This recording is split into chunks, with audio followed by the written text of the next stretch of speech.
Welcome back, guys, to yet another World of Warcraft War Within video. Today we are going to be talking about enchanting, and first I'm going to go into a little bit of an overview of the profession if you still haven't seen too much of it, and then we'll be talking about the profession builds or profession specialization builds that either I'm going to use or some that I could potentially recommend, some options that you might have for things that are most likely going to make you quite a lot of gold, or at least be fun to use, depending on whether you use it for your guild or you use it just for solo things, or you just plan on making some gold. We'll get into it, but before we do get into the video, make sure that you guys drop a like on the video, subscribe to the channel with all the notifications on, and let's get straight into it. So, enchanting is very similar to what we had in Dragonflight, but in case you did not have enchanting in Dragonflight, you have a couple of different options for things that you can craft.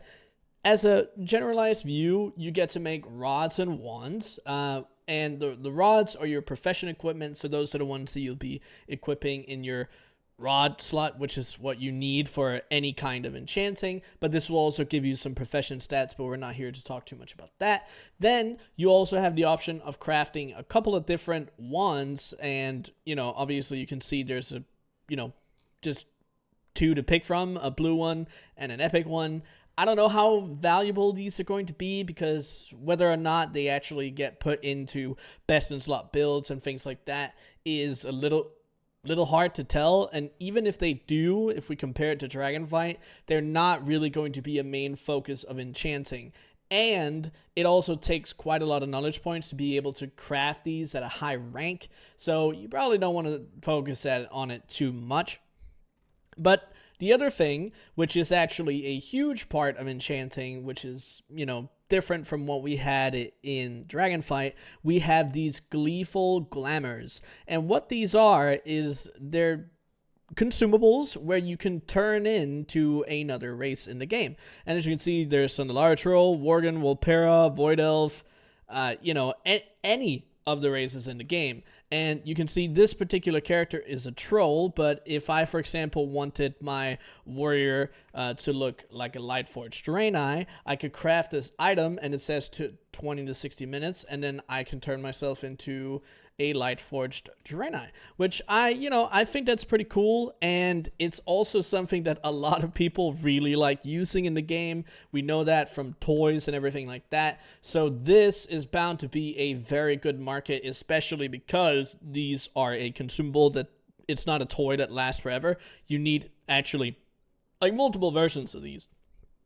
But either way, I think that's very great. We also have a couple illusory adornments, which is for your shoulders, so it gives it like a little cosmetic view, which is good. So a lot of cosmetic things, and some of them are consumables, which I think is awesome to see.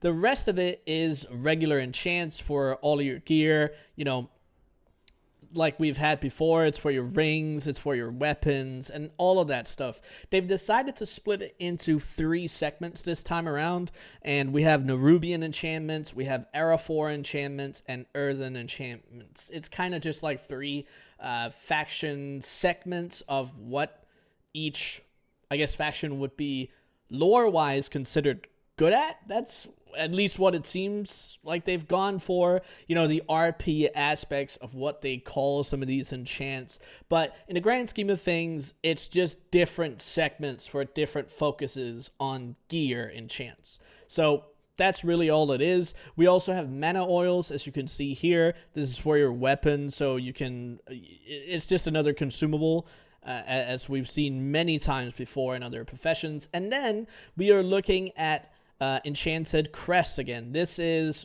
for crafted items. If you want them to be a specific item level, you will need to, be able to craft these. And these are, again, bind on pickup, so this is work order related. But everyone that wants their crafted item at a certain level from, these crests that you get from completing seasonal content like Mythic Plus and Mythic Dungeons and raids and everything in that sort, you'll need one of these, so that's going to be great.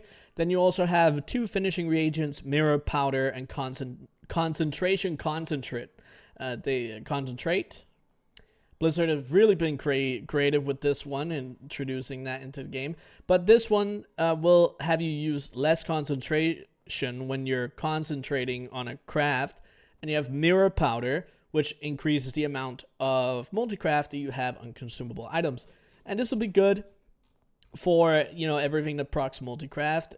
Obviously, right? It won't work on the vast majority of enchants, but it will work on something like these cosmetics that we talked about before that changes your appearance, which is good. I think that's really good. And then another little small side effect ability that you have in Enchanting is Shatter Essence. And you'll be able to shatter a couple of different materials. Right now, you'll be able to see here Viridescent Spores, Viridescent Spores, Writhing Samples, Leyline Residue, and Crystalline Powder. These are all something that you mostly gather with Herbalism and Mining, but you can also get these from like treasures and stuff like that. So they'll be somewhat widely available, but what this does is if you take one of these and shatter it, and then you'll get a temporary buff. Now you can see up here that I have 15 minutes of increased resourcefulness, ingenuity, and multicraft.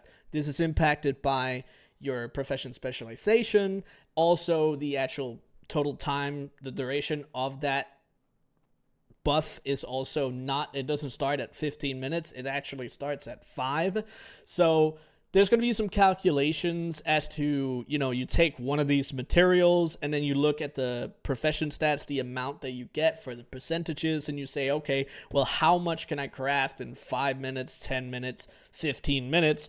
And then you'll figure out, okay, whether or not it's worth it to shatter any of these materials to get that bonus profession stats. It's not very many. So I don't think early on this is going to be something that you go for. And then obviously you have recrafting, and that is mostly only for wands. But that's the vast majority of it. Of course, we still, again, have Disenchanting. Disenchanting has changed a little bit. Just give you guys a quick reminder. From Dragonflight, we actually had 3 different enchanting materials. Now, there is one big difference when it comes to enchanting in the War Within, and that's every enchanting material will have ranks. So you'll have your, you'll have your Storm Dust, rank 1, 2, 3, and then Gleaming Shards, rank 1, 2, 3, and then Refulgent Crystals, also at rank 1, 2, 3. And I think that's very interesting because that wasn't the case in Dragonflight, which means there's going to be a wider difference in what kind of materials that you are going to use on each of your enchants compared to how much concentration that you want to use. I think it's good. It's more fair for the generalized profession users.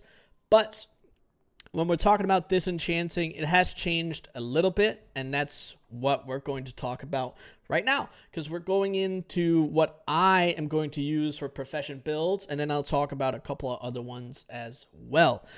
So we have 4 different specializations that you can put your energy into. We have Supplementary Shattering, we have Designated Disenchanter, Everlasting Enchantments, and then we have Ephemerals, Enrichments, and Equipment. And the difference between all of these, just because we've gone through all of what we just talked about now, in here you will be able to increase how good you are at making the illusions that I talked about before, the Gleaming Glamours, Glamour, or Gleeful Glamour.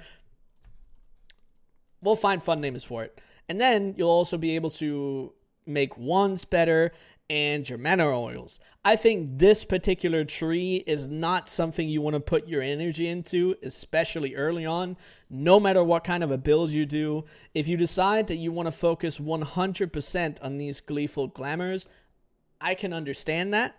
The difference is, though, considering there's 3 different ranks of these, and they go from 20 minutes to 60, that means the rank 1 will be 20, rank 2 will be 40, and the rank 60, or rank 3 will be 60 minutes. But these all do the same thing. Like, the actual effect on the item doesn't change. It's only the duration, which means there's going to be price differences between them because they're going to be harder to make. They require different materials and all that.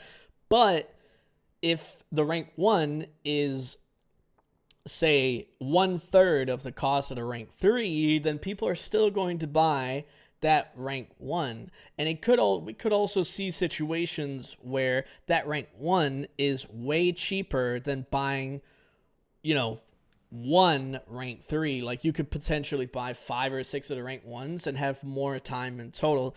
So there is a bit of a market there, and considering there's so many of these, it's kind of interesting to get into. But in my opinion, just because you can still craft it and it doesn't change the cosmetic appearance, I don't think it's worth putting knowledge point into this tree at all, because the other part of it, you have your wands, and then you have your profession equipment.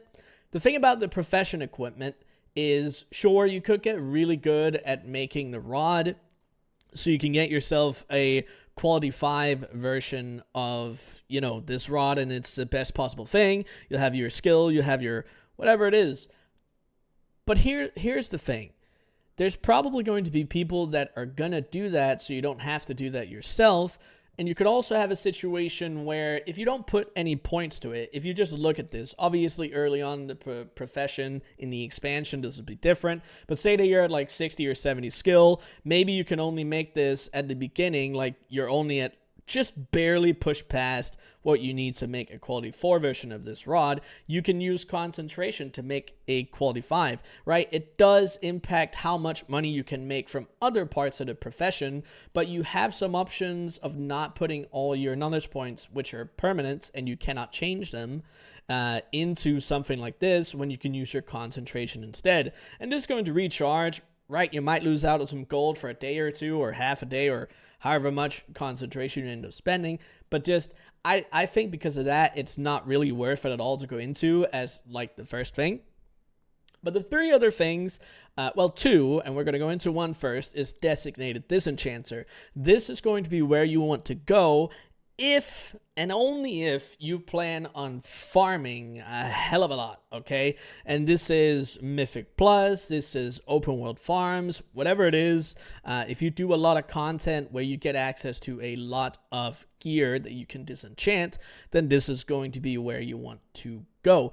If you want to craft enchants, you basically don't want to be here at all, at least to start out, because you're most likely going to be buying the materials of other people that are going to do this. And if you try to split the two between, oh, I want to be good at making enchants, but I also want to be good at making good at disenchanting, then you're going to be lowering the value of your enchants, and you can't get the materials as cheap as somebody that puts all their energy into it. This is only going to matter early on. Obviously, once you've filled out this profession tree, you could go over into Everlasting Enchantments and say, oh, that's fine. Now I'll start filling this out, or whatever it is.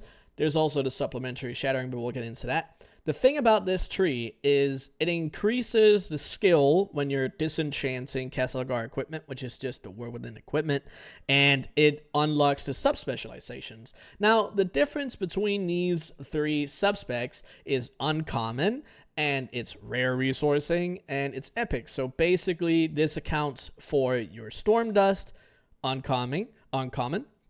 Your Gleaming Shards are going to be rare resourcing, and the Refulgent Crystals are going to be epic escalations.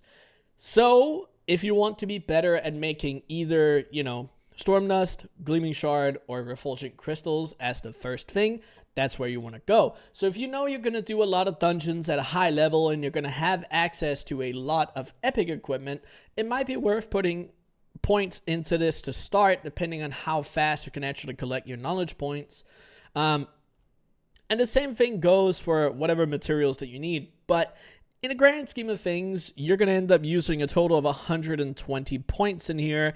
I would say when you're regularly leveling your profession, in the first week or two, if you do everything that you can for first crafts, and you do one-time collectible treasures, a couple of NPC work orders and things like that, public work orders, whatever it is, you'll get very close to being able to max this out very quickly. But as for like which one you want to focus on, I think a lot of people are just going to pick epic escalations because it's the top material, it's the most expensive one, the hardest to get. But that might also shed some light on some potential, ignoring of the other ones. So I would say which one you go for first in a couple of days, in the first couple of days, is up to you. You can check the markets that are available on your server and decide from there. They're all good. They're all good for different reasons. The profit margins will be different because of how you collect each kind of gear, but I will obviously, reflect in the price, and you can see that too for how much is used for each enchant. So just, keep that in mind when you're thinking about, being a disenchanter. The other build that I would be talking about is everlasting enchantments. Now, this is where you'll be good at making all the really strong and probably sought after enchants. And it's segmented up into, as I talked about earlier in the video, Nerubian, Arafor, and Earthen enhancements. Now, each of these go into different kinds of gear, and it'll say here, right, specialize in the art of Earthen Enchanting, drawing upon their magic and runes to empower weapons, tools, and chest armor. Then this one will say, drawing upon their reverence for the light and combat prowess, and then, it doesn't really say that, but you'll be able to figure out what that is based. They're not great at explaining it every single time, but then you could go over here and say, okay, Era 4 enchantments, what are these?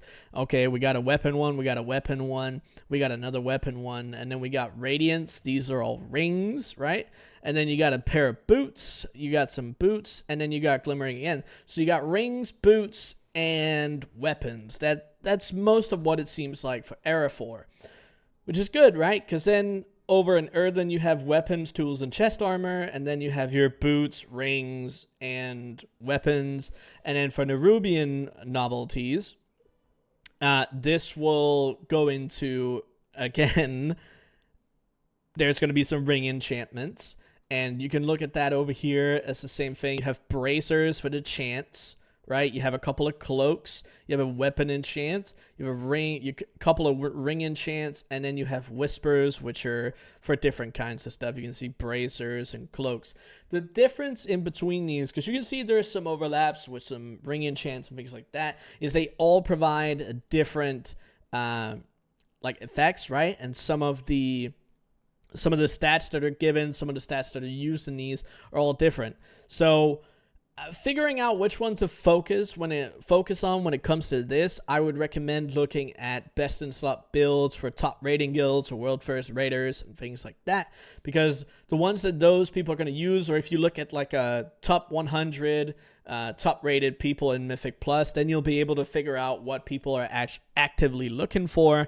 I can't say for sure which one that you kind of want to pick immediately. But if you want to specialize in certain things, then you have a lot of profession tool formulas when it comes to the Earthen part. And some people might want to focus on that if they want to create profession equipment.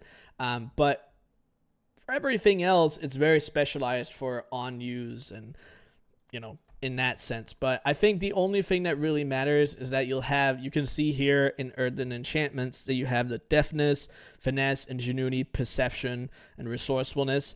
And you don't have profession enchants, like tool enchants. You don't have those in you don't have those in the Nerubian ones. You don't have those in Arafor. So that would be the only difference if you want to go for profession tools, because those are going to be used no matter what. So that's like a safe bet because it's not going to change. Everyone is going to want an enchant on their profession tools, and there's going to be a lot of profession users. So that's where you could go. You could go that way immediately. But as for whether Nerubian novelties or Arafor is going to be great, that's it's going to change based on balancing situations. So just keep that in mind as for what you go for first. But if you want to increase and make that as good as possible, this is the tree that you want to be in. Designated Disenchanter doesn't do anything for making your enchants better. And that's the same thing with ephemerals, enrichments, and equipment. Doesn't do anything for it at all. The thing that will do something for it, which is something that you could go for if you only want to do profession tools, or if you only want to do some of this and then disenchanting or whatever it is, or you want to fill this entire profession tree out, then you can go for supplementary shattering. And supplementary shattering, as I talked about before, that is you shatter one essence, you get a temporary buff that increases 3 different profession stats. Again, resourcefulness, ingenuity, and multicraft. And that's all this tree is. This one is about multicrafting, this one is about ingenuity, and this one is about resourcefulness. Now, obviously, whether or not you want to focus on multi-crafting or resourcefulness depends on what you go for.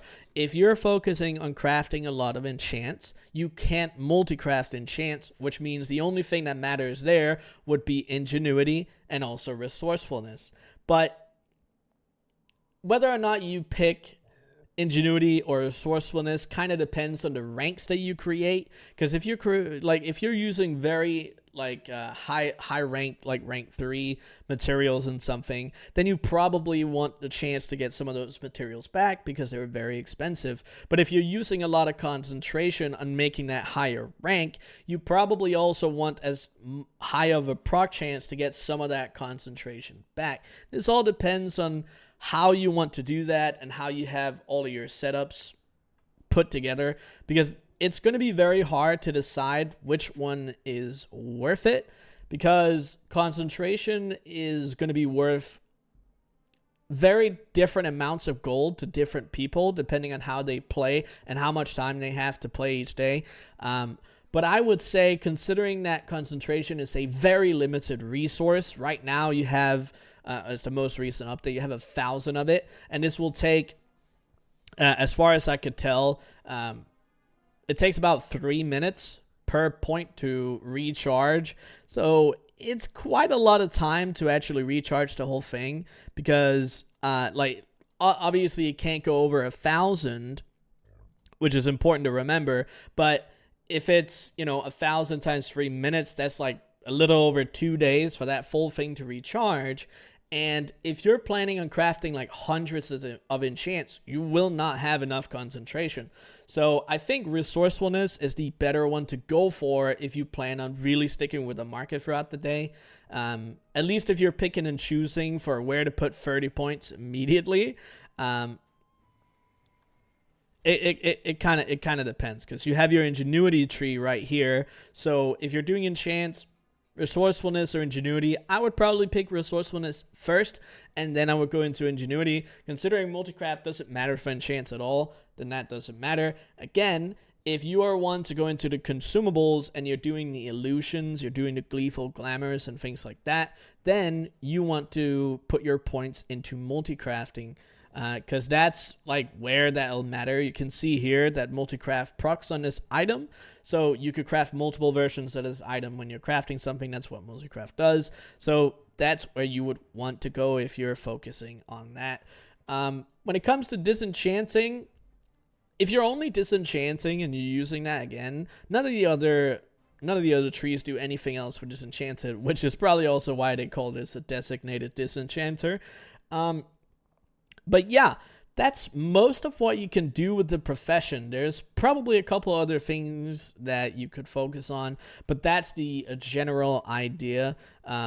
I hope this made sense to you guys. If you have any questions, make sure that you drop those down in the comments below. I know this was a full yappening again, as my tailoring video was as well, but I hope you guys enjoyed it regardless. If you did make it to this point in the video, make sure that you type yap again down in the comments so I know that you watched all the way through. But either way, I appreciate you guys for watching, and as always, I'll see you on the next one.